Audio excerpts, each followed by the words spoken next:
Okay, so I've never made a video before, and I figured this incident would be a good way to start. This whole campaign with the Creationists using the DMCA as a way to escape debate is low and cowardly, but it is an attempt to keep Christianity thriving that is not all that uncommon.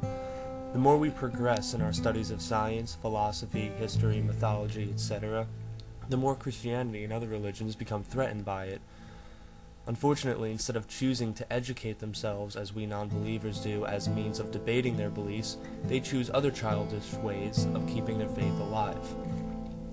These ways are some of the most ridiculous things you have ever heard of. For those who think that this DMCA stuff is bad, look up some others while I tell you one of the worst that I've heard. A good friend of mine volunteered at a program known as Midnight Run.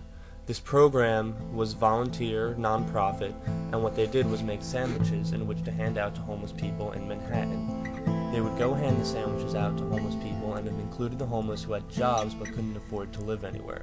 Imagine your middle school math teacher living on the street, basically. It's sad, but it happens.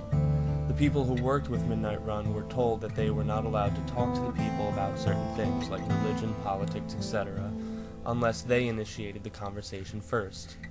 This was because there was a group who did the same idea of bringing sandwiches to the homeless, but they would walk around with large amounts of sandwiches, show it to the homeless people, and then say, "I will give you this sandwich if you tell me you believe in God and accept Jesus Christ as your Lord and Savior." Probably the most disgusting, desperate, and pathetic attempt I've ever heard of to keep people believing in their God. But anyway, to the point of this video, to Thunderfoot, Don Exodus, CDK, and everyone else who has been threatened with the DMCA violation nonsense, I have a temporary solution for this idea that will still allow you to criticize any video you want, while those being criticized cannot even present any case against you. Do not take this idea as me telling you to hide from what they're doing to you, because I do not intend it to be that way. I intend this to be a way to continue to battle their misinformed logic while you also battle the DMCA situations you're involved with.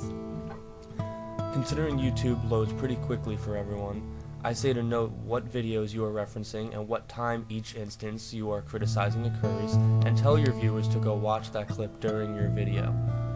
So an example would be, right now hit pause and search YouTube for Venom Fang X's video Why I'm So Full of Shit, and watch from 1 minute 27 seconds to 2 minutes and 56 seconds.